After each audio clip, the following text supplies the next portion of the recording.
తెలుసు మనం ఎంత దారుణమైన సిచ్యువేషన్ అంటే, అరే గంజాయి ఈ రోజు వరకు నిర్మూలన చేయడానికి 5 సంవత్సరాల కాలంలో కనీసం ఒక రివ్యూ కూడా పెట్టలేదంటేనే విచ్చలవిడితనం ఎక్కడ పెరిగిందో మనకు అర్థమవుతుంది.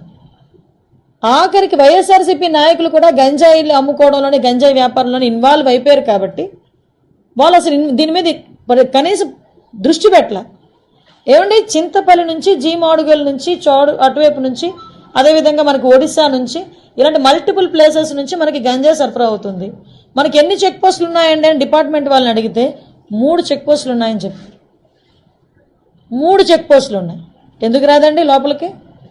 మనకి వైజాగ్కి ట్రాన్స్పోర్టేషన్ ఎక్కువ, ఇటు ట్రైన్స్ కానీ ఇటు ఫ్లైట్స్ కానీ రోడ్ ఫెసిలిటీస్ ద్వారా వ్యాన్లు మిగతా అన్ని దాంట్లో ఈవెన్ 2 వీలర్ ఆఖరికి అమెజాన్లో కూడా పెట్టుకొని అమ్మేసుకుంటున్నాడు అండి డ్రగ్స్ని. కర్రీ లీవ్స్ అని పేరు చెప్పుకొని అమ్మేసే పరిస్థితి కనిపిస్తూ ఉంది. నిజంగా ఇది మనం చాలా సీరియస్గా తీసుకోవాల్సిన ఇష్యూ. అంటే అంత క్రిటికల్ సిచ్యువేషన్లో ఈరోజు వైజాగ్ పరిస్థితి ఉంది. నేను ఎందుకు దీని మీద ఇంకా ఛార్జ్ తీసుకోకుండానే నేను రివ్యూ పెట్టానంటేనే ఒకసారి దీని సీరియస్నెస్ ఏంటన్నది ఆలోచించండి. నేను ఇంకోటి కూడా చెప్పాను, టాస్క్ ఫోర్స్ ఏర్పాటు చేయండి.